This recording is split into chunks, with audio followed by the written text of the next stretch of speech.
அருமையான கர்த்தருடைய பிள்ளைகளே, இந்த நாள் உங்களுக்கு ஆசீர்வாதமாக இருப்பதாக. ஒரு அருமையான வேத பகுதியை நான் வாசிக்கிறேன். 1 ராஜாக்கள் 17ஆம் அதிகாரம் 4வது வசனம். அந்த ஆற்றின் தண்ணீரை குடிப்பாய், அங்கே உன்னை போஷிக்க காகங்களுக்கு கட்டளையிடுவேன் என்று ஆண்டவர் சொல்லுகிறார். எலியாவின் நாட்களிலே 3 வருஷம் பஞ்சம் தொடர ஆரம்பிக்கும். அப்பொழுது எலியாவை பாதுகாக்க, போஷிக்க நீ கேரித் ஆற்றண்டைக்கு போ, அந்த ஆற்றின் தண்ணீரை குடி, அங்கே உன்னை போஷிக்க காகங்களுக்கு கட்டளையிடுவேன் என்று சொல்வார். பின்பு சாரிபாத்து விதவின் வீட்டுக்கு அனுப்புவார்.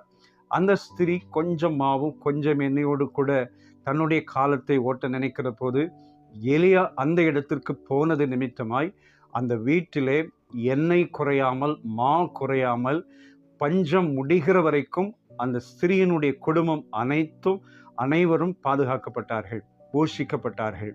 தேவனுடைய பிள்ளைகளே, தேவன் தேசத்திலே ஒரு காரியத்தை செய்யும்போது, ஒரு வேலையிலே ஒரு காரியத்தை செய்யும்போது தம்முடைய பிள்ளைகளை விசேஷித்த விதமாய் பாதுகாக்கிறார், அற்புதம் செய்கிறார்.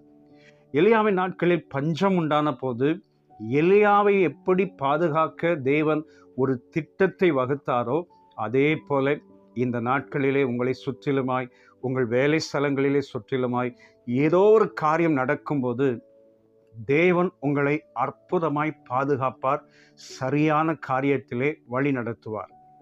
ஏனென்றால் தேவன் ஒரு காரியத்தை செய்வதற்கு முன்பு தம்முடைய ஜனங்களுக்கு ஆண்டவர் ஒரு ஆச்சரியமான பாதையை உண்டு பண்ணுகிறார்.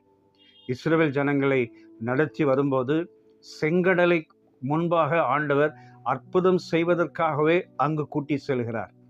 எரிகோவை உடைப்பதற்காகவே இஸ்ரவேல் ஜனங்களை சுற்றி நடக்க பண்ணுகிறார்.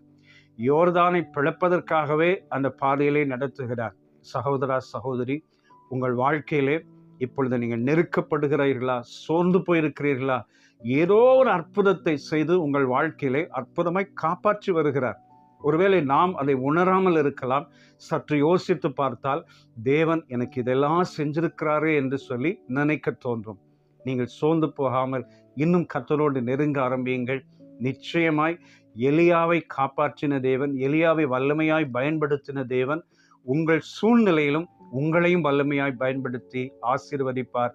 இந்த நாளிலே உங்களை சுற்றிலும் நிறைய காரியங்கள் நடந்தாலும் கர்த்தர் உங்களை அதிசய விதமாய் போஷிப்பார், அதிசயமான விதமாய் தப்பு வைப்பார், அதிசயமான விதமாய் உங்களை உயர்த்துவார்.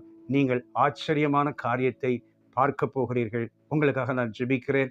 வல்லமையுள்ள பிதாவே, நல்ல தேவனே, இந்த அருமையான குடும்பங்களுக்காக ஸ்தோத்திரம். உடைய பிள்ளைகளை ஆசீர்வதியும்.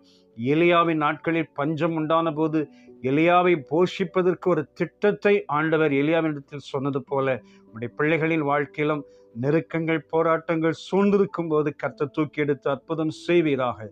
இயேசு இரட்சகர் நாமத்தில் வேண்டுகிறோம் பிதாவே. ஆமென், ஆமென்.